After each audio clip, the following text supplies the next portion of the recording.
예, 감사합니다. 오늘도 이렇게 예배의 자리 가운데 나오신 우리 모든 성도님들을 진심으로 한 분 한 분 환영하고 축복합니다.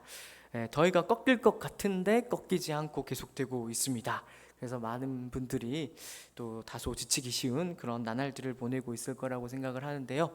그럼에도 불구하고 건강 잘 챙기시는 우리 모든 성도님들 될 수 있기를 진심으로 축복합니다.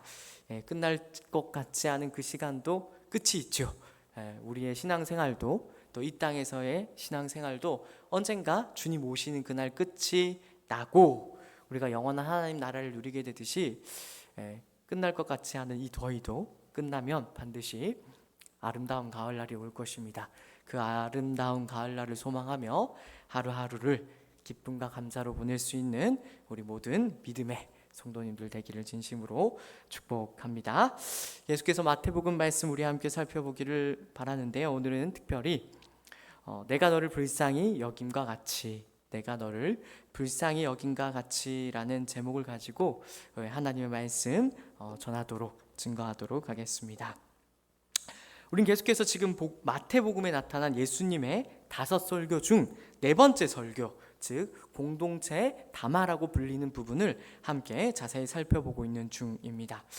지난 본문에 이어 오늘 본문의 요점도 동일하게 아마도 요약을 할 수 있을 것 같다라는 생각이 듭니다. 그 요점이란 바로 우리에게 죄 지은 자에 대하여 용서해야 된다라는 그런 말씀을 우리가 오늘 본문을 통해서 분명하게 읽을 수가 있죠. 아마 지난 본문에서도 마음이 답답하셨던 분이 계실지 않을까 그런 생각이 드는데 아마 이 또 용서하라는 말씀을 들으면 또 달리 마음이 답답해 하실 분이 계실지도 모르겠다는 그런 생각이 듭니다. 왜 그런가 하면 그것이 비단 누군가에게만 일어나는 일들이 아니라 그만큼 용서라는 것이 우리 죄인된 본성의 정면으로 반하는 것이기 때문이라는 것을 우리가 먼저 좀 중요하게 유념할 수 있어야 할 것입니다. 그만큼 우리의 죄인된 본성의 정면으로 반하는 것이기 때문에 우리가 아무리 우리 주님의 말씀이라고 하더라도 실제 실천하는 데까지 이르기에는 굉장히 많은 시간과 또 굉장히 많은 의지와 노력이 동원되어야만 한다라는 것입니다. 그런 것들을 유념하고 우리가 지난 본문을 다시 한번 떠올려 보면 우리의 어떤 죄인된 본성이라고 할까요? 그런 부분들이 좀 더 분명하게 나타나는 것을 우리가 확인할 수 있을 것입니다. 지난 마태복음 본문을 기억하실 분들이 계실지 모르겠지만 아마도 어떤 분들은 그 본문을 보면서 이런 생각이 들었을 것입니다.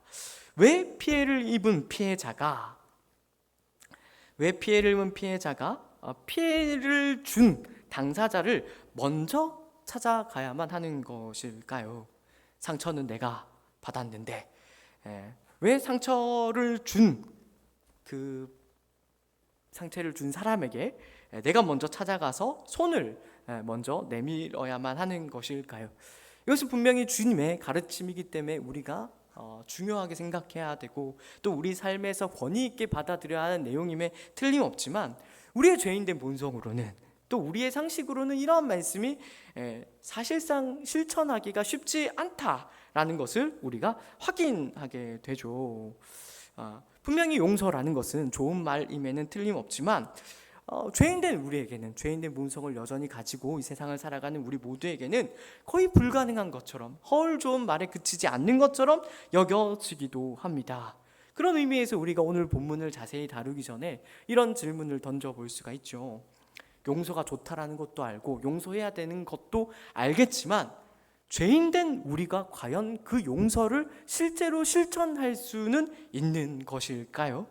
오늘 본문을 자세히 읽어보면, 찬찬히 읽어보면 우리가 그 질문에 대한 해답을 하나하나씩 발견할 수 있게 될 것이라고 생각을 합니다. 그러기 위해서 우리 오늘 본문을 좀 더 자세히 살펴보도록 하겠습니다. 오늘 우리가 읽은 본문은 용서에 대한 예수님의 가르침을 듣고 베드로가 질문을 던지는 것으로 시작하는 것을 우리가 확인할 수 있죠. 베드로가 먼저 이렇게 묻습니다. 우리가 읽은 본문 21절 말씀인데요. 다 같이 큰 목소리로 한번 다시 읽어보도록 하겠습니다. 그때에 베드로가 나와 이르되 주여 형제가 내게 죄를 범하면 몇 번이나 용서하여 주리이까? 7번까지 하오리이까. 베드로 이런 질문을 대할 때 아마 우리의 심정과 통하는 부분이 있지 않는가 하는 그런 생각이 듭니다. 예수님의 가르침을 듣고 특히 피해를 입은 당사자가, 상처를 받은 당사자가 피해를 주고 상처를 준 그 당사자를 먼저 찾아가야 하고 또 용서하라는 그 이야기를 듣고 베드로는 조금 억울한 마음이 들지 않았을까 싶습니다. 또는 오늘 이 자리에 나와 있는 우리 모든 성도님들과 같이 다소 좀 답답한 마음을 가지고서 이런 질문을 던지지 않았을까 싶어요. 이렇게 주님께 대묻고 있는 거죠. 아니, 그렇다면 주님, 도대체 우리가 몇 번이나 용서를 해야 한다는 말입니까? 7번이면 되겠습니까? 저희가 딱 7번까지 참고 그 다음에는 저희 마음대로 해도 되겠습니까? 라는 의미로 우리가 21절 말씀을 읽을 수가 있다라는 거죠. 아마 이런 베드로의 마음이 이 자리에 앉아 계신 우리 성도님들도 아마 이해하실 것이라고 생각을 합니다.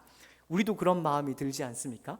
우리가 누군가를 무한히 용서하는 것은 불가능한 것처럼 보입니다. 그래서 우리가 주님께 바라는 것은 우리에게 용서를 할 수 있는 횟수, 제한을 정해 주었으면 좋겠다라는 생각이 드는 거죠. 베드로와 같이 7번 정도면 충분하지 않겠느냐라는 생각도 들고, 그 7번의 기회가 닿으면 마음껏 복수하고 싶다라는, 내가 당한 만큼 너도 당해야 된다는, 아니 내가 당한 것보다 너가 더 많이 당해야 된다라는 그런 생각을 우리 모두가 품을 수 있다라는 거죠. 사실 그 유대교 전승에 따르면은 랍비들도 용서의 제한을 두었습니다. 누군가 나에게, 자기 자신에게 죄를 범하면 몇 번까지 용서해 주어야 되냐고 정해 놓았는가 하면 3번까지라고 정해 두었습니다. 그러니까 오늘 본문에서 베드로가 7번까지면 되겠습니까? 라고 묻는 것은 어떤 의미에서 랍비의 가르침을 의식한 것이라고 할 수 있겠습니다. 유대인들이 3번까지는 참으라고 하니 그럼 저희가 7번 참으면 되겠습니까? 라고 묻는 거죠. 어떤 의미에서 베드로가 그렇게 이야기함으로써 주님께 칭찬을 받으려고 생각하지 않았을까도 저희가 생각을 해볼 수가 있는 것이죠. 그런데 그럼 베드로에게 우리 주님께서 어떤 답변을 주시죠?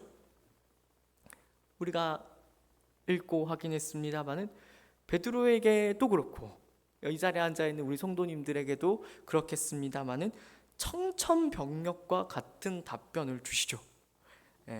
무엇이라고 이야기를 하십니까? 우리 다 같이 한번 읽어보겠습니다. 22절 말씀입니다. 예수께서 이르시되 내게 이르노니 7번뿐 아니라 7번을 70번까지라도 할지니라. 이 말씀에 우리가 당연히 아멘을 해야겠습니다마는 쉽사리 아멘이 나오지 않죠.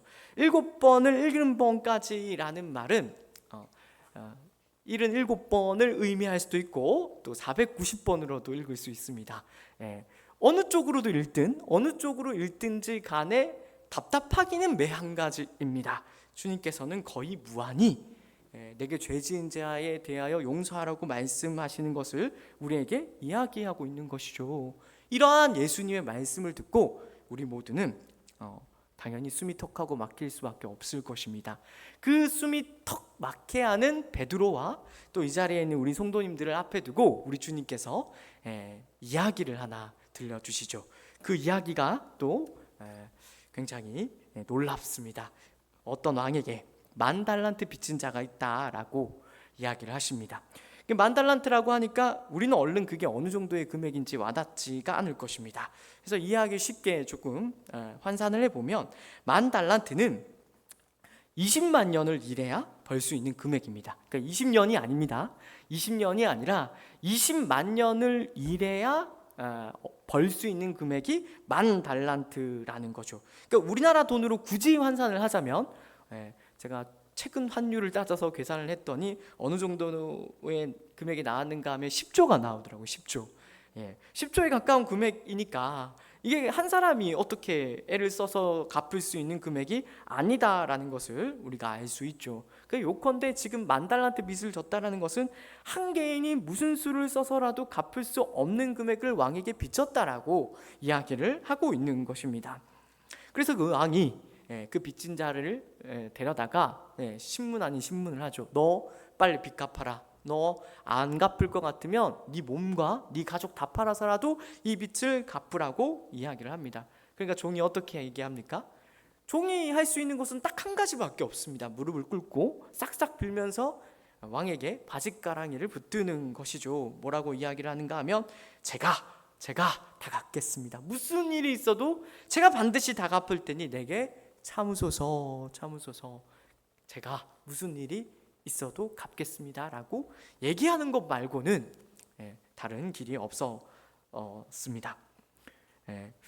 당연히 우리 모두가 그 자리에 있었다라면 그렇게 이야기를 했을 것입니다마는 그 이야기가 설득력이 있었을까요? 없었을까요?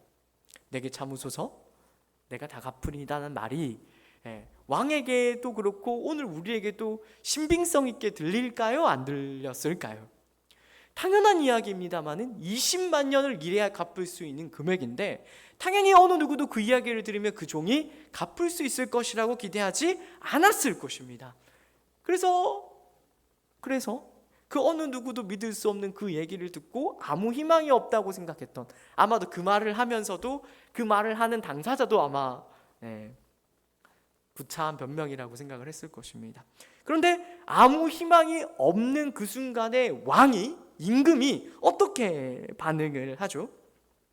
놀랍게도 오늘 본문이 이야기하는 것, 우리 주님께서 이야기하는 것은 그 왕이 그를 불쌍히 여겼다라고 이야기를 합니다.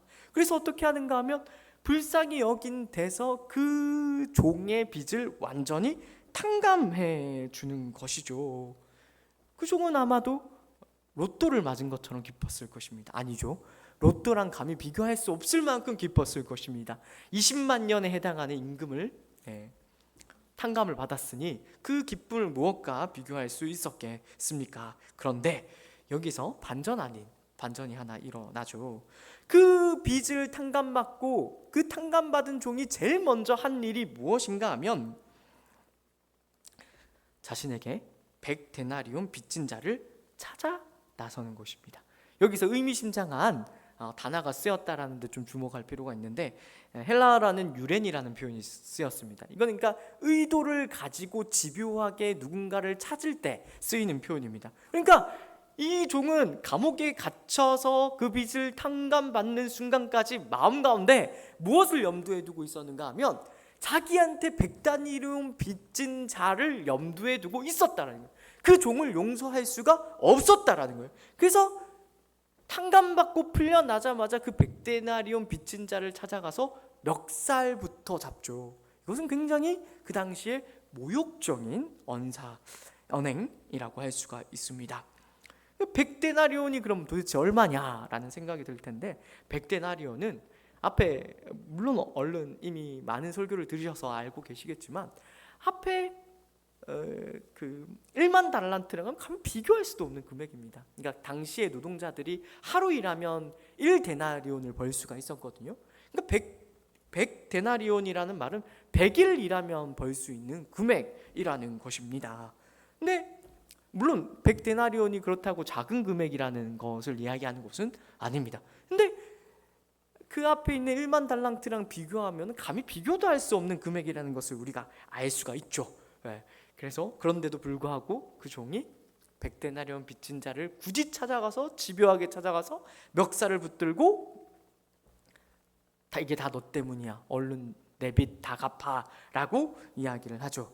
똑같이 공교롭게도 그 1만 달란트 빚진 자가 임금에게 했던 것과 똑같은 이야기를 100데나리온 빚진 자가 그 1만 달란트 빚진 자에게 이야기합니다. 내게 참으소서. 내가 다 갚으리이다. 이 말은 신빙성이 있습니까? 없습니까? 이 말은 신빙성이 있습니다. 100일만 일하면 되니까 조금만 노력하면 갚을 수 있는 금액이라는 것을 우리가 충분히 이해할 수가 있죠. 그런데 놀랍게도 1만 달란트 빚을 탕감받은 자가 그 이야기를 듣고도 그냥 100데나리온 빚진 자를 감옥에다가 넘겨버립니다. 가두고 말아버리는 거죠. 놀랍게도 그 사실을 왕이 알게 되고 그 왕이 그 1만 달란트 탕감받은 자를 다시 불러 이렇게 꾸짖죠. 오늘 제가 설교 제목으로 삼은 이야기를 이렇게 들려줍니다. 32절, 33절 말씀입니다. 우리 다 같이 큰 목소리로 한번 읽어봅니다. 이에 주인이 그를 불러다가 말하되 악한 종아, 내가 빌기에 내가 내 빚을 모두 탕감하여 주었거늘 내가 너를 불쌍히 여긴가 같이 너도 내 동료를 불쌍히 여김이 마땅하지 아니하냐 하고. 우리는 이미 마음이 힘들었습니다. 그죠? 주님께서 용서하라는 그 말, 그리고 7번을 70번까지 용서해야 된다는 그 말에 마음이 답답했고, 또 이 비유를 듣고서도 마음이 답답했을 것입니다. 마지막으로 주님이 그런 우리의 답답한 마음에 다시 한 번 더 쐐기를 박으십니다. 마태복음 18장 35절 말씀인데요, 다시 한 번 더 우리 큰 목소리를 읽습니다. 너희가 각각 마음으로부터 형제를 용서하지 아니하면 나의 하늘 아버지께서도 너희에게 이와 같이 하시리라. 아멘입니다. 오늘 본문의 내용 자체는 결코 어렵지 않다라는 것, 이 자리에 앉아 계신 모든 분들은 이해하실 것이라고 믿어 의심치 않습니다. 오늘 본문이 우리에게 가르치는 바가 무엇이죠? 뭐 여러 가지 많은 말들을 할 수 있겠습니다만 요점은 딱 하나인 것입니다. 그것이 무엇인가 하면 용서하라는 것입니다. 우리가 우리에게 죄 지은 자에게 대하여 용서하라는 말씀을 우리 주님께서 하고 있는 것을 우리가 확인할 수가 있죠. 그럼에도 불구하고 제가 말씀드렸듯이 우리의 마음이 3번이나 답답해지는 것은 틀림없는 사실일 것입니다.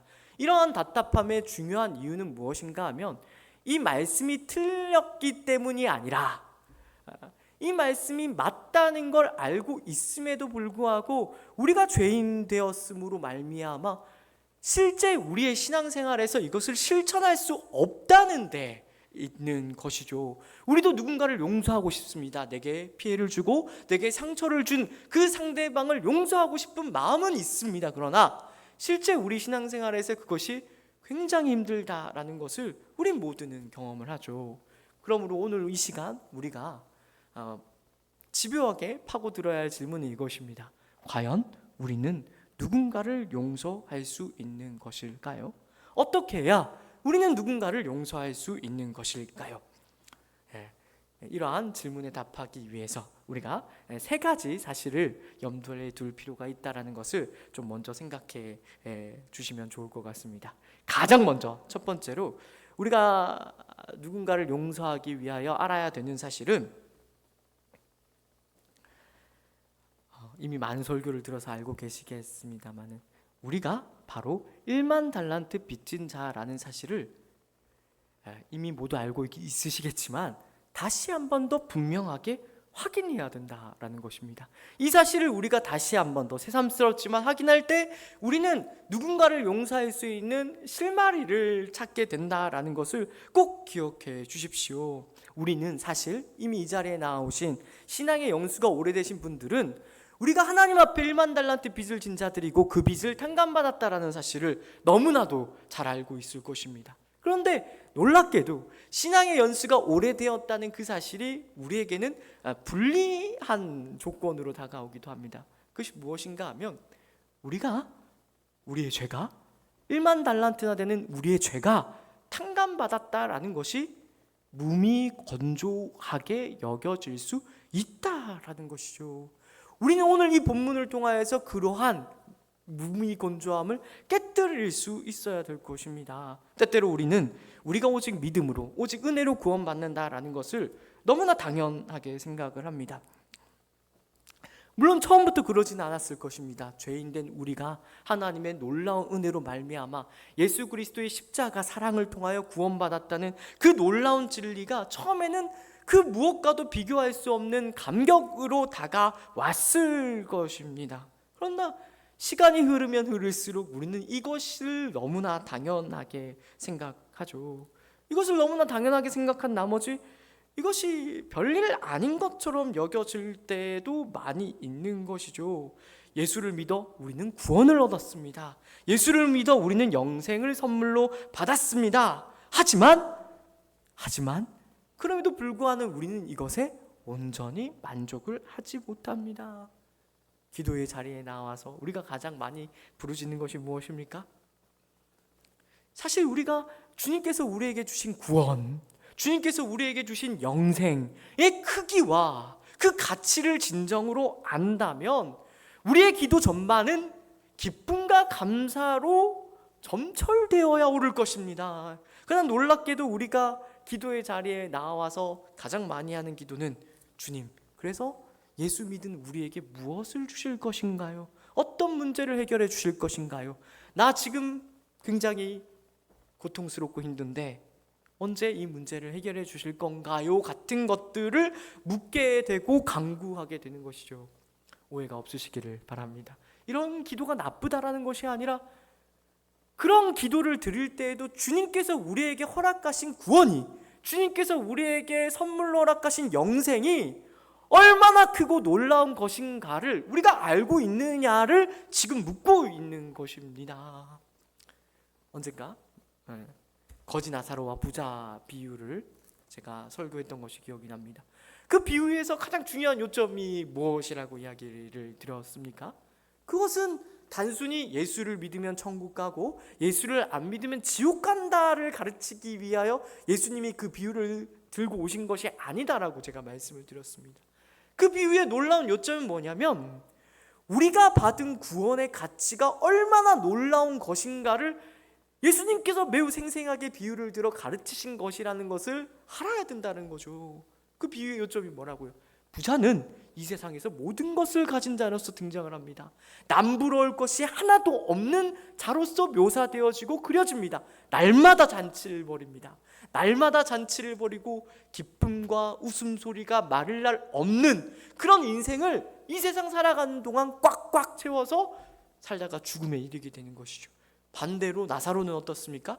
나사로는 이 세상에서 가장 비참한 자로 그려집니다. 스스로는 고동을 움직일 수도 없습니다. 누군가가 옮겨줘야만 끼니를 때울 수도 있습니다. 걔가 와서 그 헌대를 했습니다.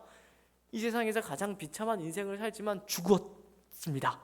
죽어서 나사로는 천국에 갔고 부자는 지옥에 갔습니다. 뭘 말하고 싶은 걸까요? 여기에 여러 가지 많은 우리가 교훈들을 뽑아낼 수 있겠습니다만 여기서 가장 선명하고 분명한 진리는 이것입니다. 너희가 예수 믿어서 얻은 구원의 가치가 얼마나 극적인 것인지를 너희가 알고 있느냐. 너희가 그 가치를 안다면 너희 그렇게 살 수 없다라는 것이 예수님이 이 비유를 통하여 우리에게 가르쳐주고 싶은 중요한 메시지 중에 하나였을 것입니다. 우리가 받은 구원이 그렇다고요. 이 자리에 앉아 계신 우리 모든 성도님들이 가지고 계시고 너무나 당연하게 생각하고 아무것도 아닌 거라고 생각하는 그 구원의 크기, 깊이, 가치가 바로 그러한 것이다라는 것을 우리는 분명히 기억할 수 있어야 되는 것이죠. 잘 기억할 수 있기를 바랍니다. 맞습니다. 우리는 구원을 값없이 받았습니다. 조금의 값도 없이 우리는 그 구원을 받았습니다. 그러나 기억해야 할 것은 그 구원이 값없이 받았다고 해서 값싼 것은 아니다라는 것을 우리는 분명히 기억할 수 있어야 되는 것이죠. 우리는 하나님 앞에 1만 달란트의 빚을 빚진 자였습니다. 그것을 상기하십시오. 그것을 상기해 주십시오. 누군가는 이렇게 물을 수 있을 것입니다. 대체 왜 우리의 죄가 1만 달란트나 되는 것입니까? 우리가 하나님 앞에 도대체 뭘 그렇게 잘못했길래 1만 달란트나 되는 금액을 하나님께 빚졌다고 말씀하시는 겁니까? 라고 이야기할 수 있을 것입니다. 거기에 우리는 뭐라고 답할 수 있을까요? 감히 1만 달란트와 비교할 수 없는 하나님의 사랑을 우리는 말할 수 있죠. 하나님이 우리 모두를 사랑하셔서 인간을 창조하셨습니다. 그냥 창조하셨습니까? 하나님의 형상과 모양대로 그 어떤 것보다 아름답게 인간을 창조하셨습니다. 그리고 그 인간을 위하여 이 세상 모든 만물을 창조하셨습니다. 우리를 위하여 하나님께서 저 별도 만들고 해도 만들고 달도 만드셨다는 것입니다. 모든 것이 우리를 위하여 하나님께서 창조하셨다라고, 그리고 그 모든 것을 우리에게 은혜로 허락하여 주었노라고 성경은 우리에게 가르치고 있는 것이죠. 그뿐입니까? 하나님이 우리에게 그 모든 것을 주셨을 뿐만 아니라 그것을 다스릴 수 있도록 그 주권을 우리에게 주셨다라는 것을 우리는 확인합니다. 그 모든 것이 놀라운 은혜다라는 것을 확인해 보십시오. 우리는 우리에게 주어진 그 어떤 것에도 우리의 것이라고 말할 수 있는 영역이 없다라는 것을 이해하셔야 됩니다. 우리는 피조물에 불과할 따름이었죠. 근데 우리는 단지 피조물인데도 불구하고 하나님께서 이 세상 모든 만물을 사랑을 담아서 우리에게 선물로 주신 것입니다. 그런데 우리는 어떻게 했죠? 우리는 모두는 아담 안에서 그 사랑을 외면하고 거절했습니다. 우리는 무엇을 추구했죠? 하나님과 같이 되려고 했죠. 우리의 유익과 만족을 끊임없이 추구했을 뿐이죠. 그리고 우리의 유익과 만족을 위해서 무엇을 했습니까? 우리의 유익과 만족을 위해서 우리를 구원하기 위해 보내신 하나님의 아들 예수 그리스도, 우리를 죄에서 건지시기 위해 보내신 하나님의 독생자 예수 그리스도를 십자가에 못 박아 죽이기까지 했던 것입니다. 이것을 2000년 전에 유대인들이 한 짓이라고 이야기하고 선을 긋지 마시고 우리도 그 자리에 있었더라면 똑같이 예수님을 못 박았을 거라는 것에 우리는 놀라야 하는 것입니다. 우리가 그렇게 전적으로 타락하고 부패한 죄인이라는 것을 우리는 성경을 읽을 때마다 확인할 수 있어야 되는 것입니다. 당연히 1만 달란트입니다. 말할 것도 없이 1만 달란트를 넘는 금액을 하나님께 비쳤다라는 것을 우리는 이해해야 되는 것이죠.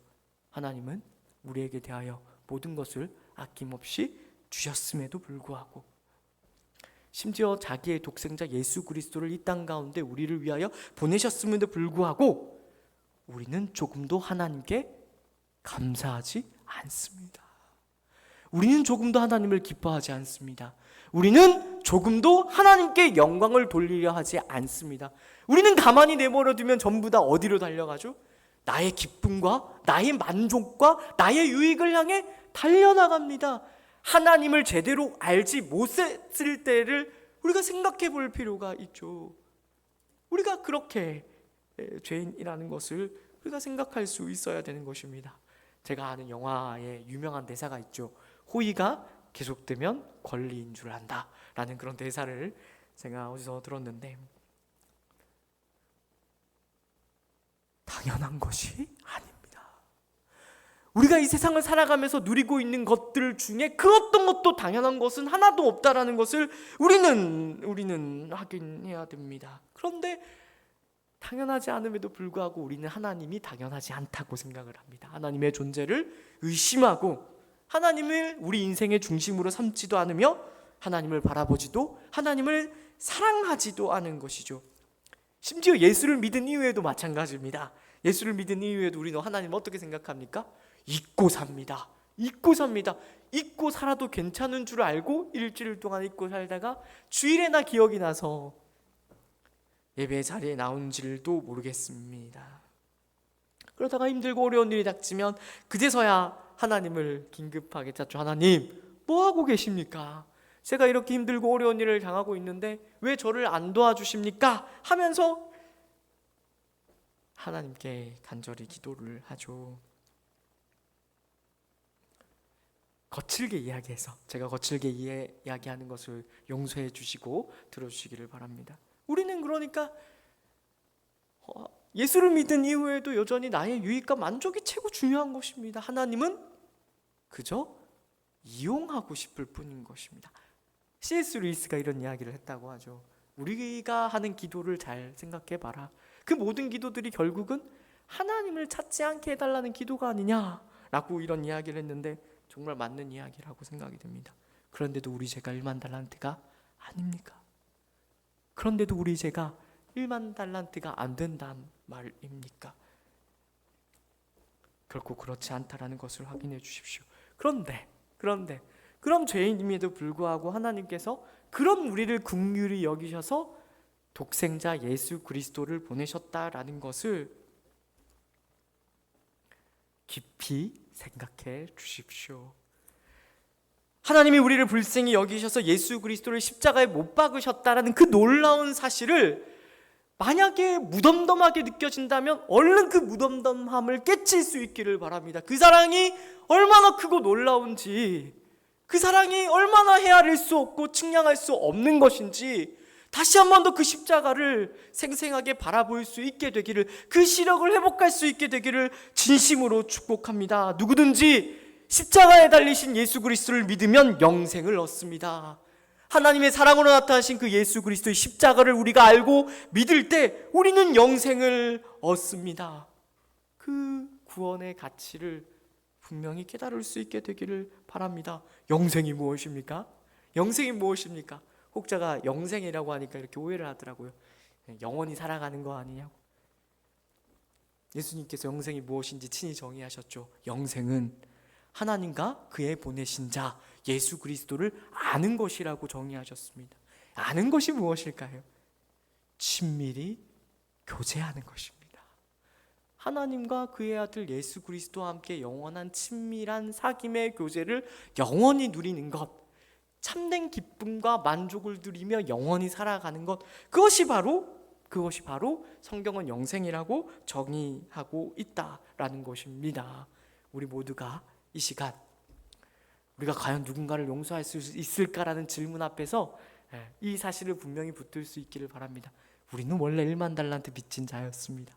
그래서 지옥 같은 삶을 살다가 진짜 지옥에 갈 수밖에 없는 존재였다는 것을 기억해 주십시오. 그러나 하나님의 놀라운 은혜가 그 모든 것을 뒤집고 예수 그리스도 안에서 우리를 구원했다라는 것, 그것을 꼭 기억하셔서 누군가를 용서하는 데까지 나아가는 발판으로 삼을 수 있게 되기를 진심으로 축복합니다. 그러나 이것만으로도 이미 충분한 대답이 되지만 믿음이 연약한 우리에게는 두 번째 대답이 또 필요하지 않은가 하는 생각이 듭니다. 분명히 우리가 1만 달란트 빚진 자로서 그 빚을 탕감받았다라는 것은 분명하지만 우리가 실제로 용서를 실천하기 위해서는 두 번째 사실을 좀 분명하게 알 필요가 있습니다. 뜻밖의 많이 강조되지 않은 부분이기도 한데 그것이 무엇인가 하면 바로 용서가 쉽지 않다라는 것을 분명히 알아야 한다는 것입니다.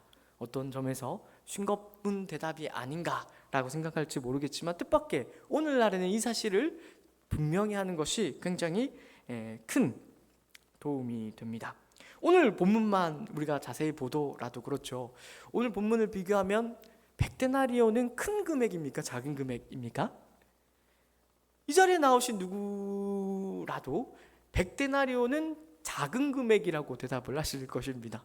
당연히 그렇죠. 1만 달란트와 비교하면 비교할 수 없는 적은 금액이라는 것은 틀림없는 사실입니다. 그런데 놀랍게도 이 100데나리온이 유대 시대에는 결코 무시할 수 없는 금액이라는 사실에 대해서는 뜻밖의 많은 사람들이 주의를 기울이지 않습니다.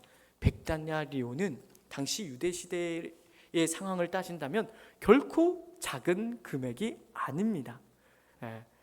저는 예수님께서 굳이 100데나리온을 비유해 드신 이유가 있을 것이라고 생각을 합니다. 그 이유가 무엇일까요? 만약에 예수님이 1만 달란트 빚진 자를 이야기하시고 그리고 그 용서가 쉽다라는 걸 이야기하고 싶으셨다면 10데나리온을 이야기하지 않았을까요? 5데나리온이나 3데나리온이나 1데나리온을 이야기하지 않았을까요? 근데 그럼에도 불구하고 100데나리온이라는 나름의 금액을 제시하신 데에는 예수님께서도 그 사실을 알고 계셨을 거라고 생각이 듭니다. 어떤 사실요? 용서가 쉽지 않다라는 것. 특히 죄인된 우리가 그 용서를 실천하는 것이 결코 쉽지 않다라는 것을 알고 계셨기 때문에 굳이 100데나리온을 언급하신 것이 아닌가 싶은 생각이 드는 것이죠. 정말로 그렇습니다. 우리는요, 당연히 용서를 이야기해야 할 것입니다. 주님께서도 엄중하게 이야기했듯이 용서하기 위하여 애를 써야 될 것입니다. 그러나 그것을 쉽게 이야기하는 데 있어서는 조심할 수 있어야 할 것이죠. 제가 이 이야기를 할 때마다 언급하는 이 사람이 있습니다. 그게 무엇인가 하면 바로 우리 성도님들도 다 아실 것입니다. 사랑의 원자탄 손양원 목사님입니다. 그 목사님을 이야기하면 저는 꼭 기가 죽습니다. 죄책감이 심하게 듭니다. 여기 앉아 계신 분들도 나름대로 그런 일이 없으시기를 바라지만 내게 큰 상처를 준 사람들을 한 분쯤은 가지고 계시지 않습니까? 저도 그런데 설교할 때 용서하라는 말씀을 듣고, 이 용서하라는 말씀에는 꼭 이상하게 제가 들은 설교에서는 사랑의 원자탄 송양원 목사님을 이야기하더라고요. 당연히 그럴 수밖에 없다는 생각이 듭니다. 자기 아들을 죽인 사람을 양자로 삼은 것은 정말 대단한 일이라고 할 수 있고 우리 신앙의 모범으로도 삼을 수 있어야 할 것이죠. 그러나 우리가 주의해야 되는 것이 무엇인가 하면 그 손양한 목사님의 사례를 일반화해서는 안 된다라는 것입니다. 그것이 마치 성경의 일반적인 사례인 양 생각해서는 안 된다라는 것이죠. 성경 전반을 보면 알지만 성경 전반도 용서가 결코 죄인된 우리에게 쉽지 않다라는 것을 이야기합니다. 오늘 본문의 100데나리온이라는 금액도 그렇고 로마서를 보면 이렇게도 이야기하죠. 할 수 있거든 이라는 말을 덧붙이는 데서 용서의 어려움이 이야기된다라는 것을, 우리가 성경을 넘어서서 용서를 너무 쉽게 이야기하지 말아야 된다라는 것을 우리가 생각할 수 있어야 된다라는 것이죠. 이것이 바로 두 번째 실마리입니다. 근데 우리가 마지막으로 중요하게 세 번째로 생각을 해야 되는 것은, 놀랍게도 그 길이 어려움에도 불구하고 우리 주님께서 그것을 엄중하게 요구하신다는 것은 우리가 결코 외면해서는 안 된다라는 것이죠. 마태복음 18장 35절에서처럼 너희가 각각 마음으로부터 형제를 용서하지 아니하면 나의 하늘 아버지께서도 너희에게 이와 같이 하시리라 라고 이야기하셨다는 것을 우리는 중요하게 붙들어야 됩니다. 어렵다는 것을 알지만 동시에 주님께서 매우 엄중하게 이렇게도 이야기하셨다는 것을 우리가 둘 다 붙잡을 수 있어야 되는 것이죠. 근데 이 말씀은 우리가 좀 잘 이해할 필요가 있습니다. 이 말씀은 우리가 누군가를 용서하지 않으면 주님께서 우리를 구원하지 않겠다고 하시는 말씀이 아니다라는 것을 좀 분명히 할 필요가 있습니다. 개혁파 신학, 그리고 개혁파 신앙 고백 어디에서도 이 말씀을 그렇게 해석하는 곳은 없습니다. 개혁파 신학 내에서 용서는 결코 구원의 근거로서 나타나지 않습니다. 개혁파 신학은 이러한 용서가 구원과 결코 분리될 수 없는 것이라고 이야기를 하지, 이것을 구원의 공로라고 이야기하거나 구원의 근거라고 이야기하지 않는다라는 것을 이해할 필요가 있어야 된다라는 것이죠. 그러면 구원의 근거도 아니고, 그럼 구원의 어떤 조건도 아니라면 구원과 필연적으로 연결되어 있다는 말을 우리가 어떻게 이해를 해야 할까요? 그것이 무엇인가 하면, 하나님께서 오직 은혜로 우리를 구원하시지만 은혜로 구원하신 그 사랑이 우리에게 무엇을 요구하시는가 하면, 우리 주님께서 십자가에서 우리 모두를 용서한 것과 같이 우리 모두가 그러한 주님이 용서하신 십자가의 자리에 이르기를 바라신다라는 것을 함축하고 있는 표현인 것입니다. 그러니까 우리가 다시 한 번 더 확인합니다만, 우리 신앙생활에서 이 부분을 결코 가볍게 생각해서는 안 될 것입니다. 우리는 물론 오직 은혜로만 구원받습니다. 오직 은혜로 1만 달란트 빚을 탕감받습니다. 그러나 그것으로 끝났다고 생각하지 마십시오. 우리 주님께서는 1만 달란트 빚을 탕감하실 뿐만 아니라 우리를 자녀로 삼으십니다. 오늘 비유에는 나타나지 있지 않은 대목이지만 그것도 그냥 자녀가 아니라 당신의 사랑하는 자녀로 삼으신다라는 것을 우리가 이해를 해야죠. 그리고 자녀로 삼으실 뿐만 아니라 우리를 예수 그리스도와 닮은 자들로서 빚어 나가시고 길러 나가기를 원하신다고 합니다. 근데 그 훈련에서 가장 중요한 부분이 뭐라고요? 용서라고 오늘 본문이 이야기를 하고 있는 것입니다. 그래서 개혁파 신학에서는 이러한 용서를 굉장히 중요하게 강조했습니다. 그래서 신앙 고백서를 살펴보잖아요. 이 용서를 다루지 않는 신앙 고백을 찾아보기가 힘들 정도입니다. 그래서 뭐라고까지 이야기를 했는가 하면, 칼빈이라는 신학자는 이렇게까지 했어요. 용서는 하나님의 자녀된 표지다라고 이야기를 했습니다. 그러니까 그러면서 뭐라고 또 덧붙였냐면, 하나님의 큰 긍휼을 경험한 자가 그 흔적이 나타나지 않는다는 것은 말도 되지 않는다라고 이야기하면서 조금 더 과격하게 뭐라고까지 얘기했냐면, 이런 용서를 말하지 않는다면, 행하지 않는다면 그 구원을 의심해 보기도 해야 된다라고까지 이야기를 했습니다. 물론 이건 지나친 표현입니다. 하지만 여기서 우리가 붙게 붙들어야 되는 게 무엇이냐면, 그만큼 용서가 우리 신앙생활에서 중요하다라는 것입니다. 이런 말씀에 이어서 히브리서 말씀도 우리가 연결해서 생각해 볼 수가 있죠. 거기 12장 14절에서 이렇게 이야기합니다. 모든 사람과 더불어 화평함과 거룩함을 따르라. 그 뒤에 어떻게 연결되는지 아십니까? 이것이 없이는 아무도 주를 보지 못하리라로 연결됩니다. 그러면 이게 무슨 말입니까? 화평함과 거룩함이 없으면 구원받지 못한다는 얘기일까요? 그런 얘기를 하는 것이 아니다라는 것을 이해해 줄 수 있기를 바랍니다. 우리 주님께서 우리를 구원하신 목적, 뜻, 계획이 무엇인가를 따져 묻는 것입니다. 모든 사람과 더불어 화평함과 거룩함을 위하여 우리를 구원하셨고, 그 자리에 이르기를 우리 주님께서 요구하고 목적하고 계시다라는 것입니다. 그러니 이 자리에 나오신 우리 모든 성도님들은 이러한 주님의 뜻을 엄중하게 받아들이고 고민할 수 있게 되기를 진심으로 축복합니다. 하나님께서는 결코 이러한 뜻과 계획과 목적을 타협하지 않으실 것입니다. 그것이 하나님께서 우리를 사랑하는 방식이기 때문에 그렇습니다. 우리는 하나님께서 우리 생각처럼 우리를 사랑해 주기를 바라죠. 어떤 어려움도 없고 어떤 문제도 없고 어떤 고통도 없는 그런 인생을 살게 해주셨으면 좋겠습니다. 그게 우리가 생각하는 하나님의 사랑하는 방식이었으면 좋겠는 거죠. 그러나 성경을 통해서 우리가 깨달아야 되는 것은 하나님의 사랑하는 방식이 우리 생각과 다르다는 것을 얼른 깨우쳐야 된다라는 것입니다. 하나님은 우리가 그저 아무 원망이나 불평 없이 시간을 흘려보내는 존재가 되기를 바라지 않으십니다. 내 자식이니까 그 누구보다 훌륭하고 멋있고 아름답고 영광스럽기를 바라시는 거죠. 이것을 진지하게 생각할 수 있게 되기를 진심으로 축복합니다. 그러니 오늘 말씀의 결론으로 용서하셔야 됩니다. 용서하셔야 됩니다. 용서를 하기 위해 애써야 합니다. 근데 제가 이제 설교를 하면서도 느꼈고, 또 제가 사실은 지나온 시간 동안에 이 본문을 사실은 조금 싫어했던 본문이었습니다. 왜냐하면 모든 사람이 그렇겠습니다만은 나름대로 어떤 그 상처를 준 사람에 대한 어떤 트라우마 같은 것들을 가지고 우리가 살아가지 않습니까? 저 역시 그래서 이 용서라는 말씀을 들으면 맞는 것도 알겠고 옳은 것도 알겠는데 마음이 너무 불편하고 힘든 거예요. 그래서 이게 참 쉽지 않다라는 생각이 들었어요.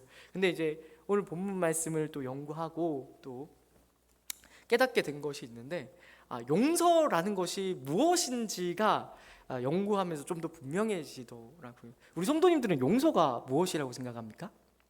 저는 그 전에 이 용서를 어떻게 생각했는가 하면 이렇게 생각했어요. 내가 먼저 나에게 상처를 준 사람에게 먼저 찾아가서 그 사람에게 죄를 받아내고 그 사람과 다시 예전과 같은 친밀한 관계를 회복하는 것, 그 완전한 친밀한 관계를 이루는 것이 용서가 아닌가라고 생각을 했어요. 근데 우리가 경험해서 알겠습니다만 싫은 사람은 입 밖에 꺼내기도 싫고 생각하기도 싫은 부분이 분명히 있죠. 분명히 있습니다. 근데 그렇게 하니까 이거는 내가 할 수 있는 영역이 아닌 것 같다. 그래서 지레짐작 어떻게 하냐면 용서를 대번에 포기를 해버린다라는 것이죠.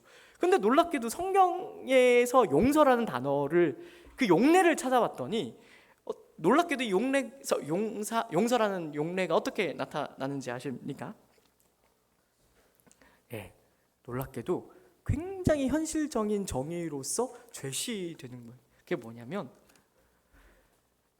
내게 피해를 준 상대방에게 보복하려는 마음을 내려놓는 것이랍니다. 그게 그거 아니냐라고 생각하실 분들이 계실지 모르겠는데 저에게는 큰 뭔가 이 말씀을 사랑할 수 있게 된 하나의 실마리가 되었습니다.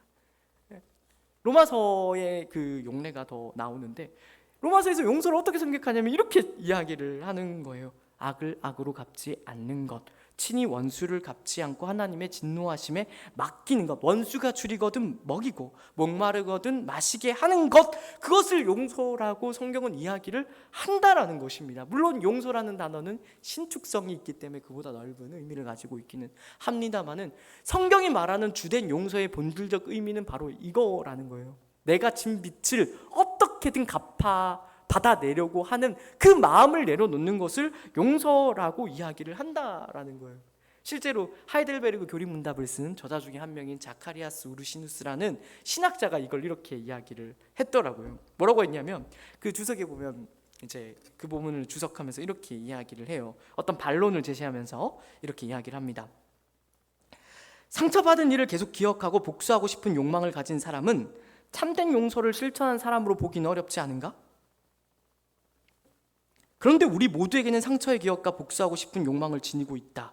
그렇다면 우리 모두는 참된 용서를 실천할 수 없는 자들이 아닌가라는 반론을 먼저 이렇게 제시를 하는 거예요. 그리고 나서 우르시누스가 그 다음에 뭐라고 답을 하는가 하면 이렇게 이야기를 합니다. 상처의 기억이 남아있다는 사실 자체가 참된 용서가 불가능하다는 것을 말하는 것이 아니다.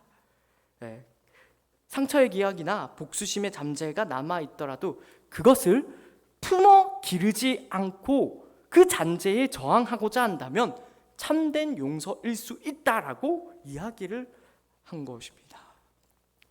그러니까 요컨대 참된 용서는 완전함의 그 기준이 있지 않다라는 거예요. 손양호 목사님처럼 내 아들을 죽인, 내 자식을 죽인 사람을 양자로 삼아야만 완전한 용서라고 말할 수 있다는 게 아니라 적은 발걸음이라도 불완전할지라도 내가 상대방을 향하여 하나님의 뜻에 순종하여 내 뜻과 내 의지를 꺾고 그래 내가 복수하지 않겠다라는 마음을 갖는다면 그것이 성경이 말하는 용서라는 것입니다. 이것을 꼭 기억할 수 있게 되기를 진심으로 축복합니다. 물론 이 모든 가르침에도 불구하고 용서가 쉬운 거라고는 결코 말하지 않습니다. 우리에게는 굉장히 부담이 되는 말씀입니다. 특히 이 세상을 살아가다 보면은 어떤 의미에서는 그 복수를 하는 것이 자연스러운 것이다라는 생각을 하죠. 그 신뢰가 널리 갈 것도 없이 창세기에 이미 등장합니다. 창세기 3장, 4장에 가면은 라멕이 등장하지 않습니까? 가인의 후손으로 라멕이 등장하는데 이 라멕이 사람을 죽여요. 사람을 죽이고 뭐라고 이야기를 하냐면 이렇게 이야기합니다. 라멕이 아내들에게 이르되 아다와 실라여 내 목소리를 들으라. 라멕의 아내들이여 내 말을 들으라. 나의 상처로 말미암아 내가 사람을 죽였고 나의 사랑함으로 말미암아 소년을 죽였도다. 그 뒤에 말씀이 중요한데 가인을 위하여는 벌이 7배일진데 라멕을 위하여는 벌이 77배이리로다 하였도라. 이렇게 얘기를 해요. 무슨 이야기를 하는 거예요? 이게 세상 풍조라는 거예요.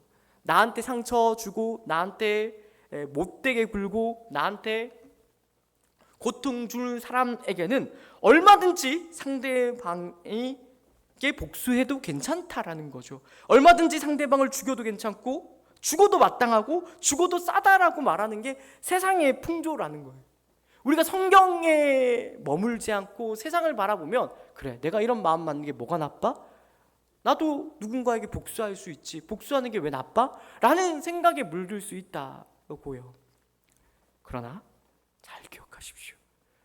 주님께서 우리를 부르신 자리는 그런 세상의 풍조와 정반대되는 곳이라는 것을 이해하셔야 됩니다.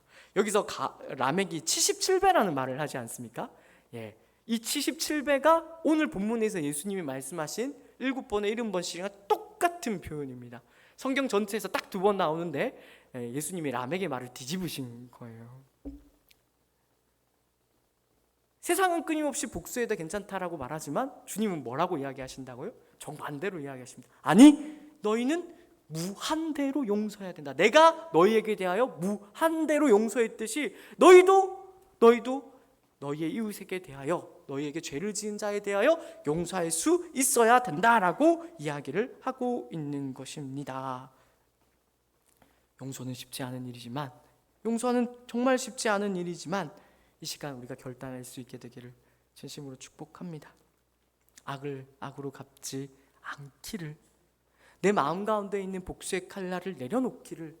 그래서 정말로 쉽지 않지만 우리가 만약 그 길을 걸어간다면 그렇게 나 자신을 부인하고 자기 십자가를 진다면 우리 주님께서 크게 기뻐하실 것입니다. 그리고 마지막 날 천국에 가면 주님께서 분명히 이렇게 얘기하실 거라고 저는 믿어 의심치 않습니다. 내 아들아, 내 딸아, 안다. 내가 다 보았다. 내가 다 안다. 라고 말씀하시며 우리의 눈에 흐르는 눈물을 친히 닦아 주실 것입니다. 그리고 우리가 그 힘든 용서를 실천했을 때 그 용서를 보고 세상은 우리 주님을 볼 것입니다. 요한 1서에서 우리가 확인하고 왔죠. 그 사실을 깨닫고 마음속에 있는 칼을 이제는 내려놓겠노라고 결단할 수 있게 되기를 진심으로 축복합니다. 사실 잘 생각해 보십시오. 마음속에 칼을 지니고 산다는 것은 정말 지옥입니다. 그것만큼 지옥이 아닌 것이 없습니다. 주님께서는 사실 우리를 위하여 용서하라고 말씀하시는 것입니다. 지옥을 살아가는 걸 바라지 않으시니까요. 그죠? 그래서 용서하기로 마음먹으시고 모든 것을 주님께 맡기십시오. 주님이 다 보고 계십니다. 은밀한 중에 보시는 하나님께서 갚으실 것입니다. 다 바로 잡으실 것입니다. 그 사실을 기억하셔서 선한 일에 낙심하지 않고 매일매일 최선을 다할 수 있는 하나님의 아름다운 자녀가 되어 나가겠노라고 결단할 수 있는 우리 모든 믿음의 성도님들 되시기를 진심으로 축복합니다.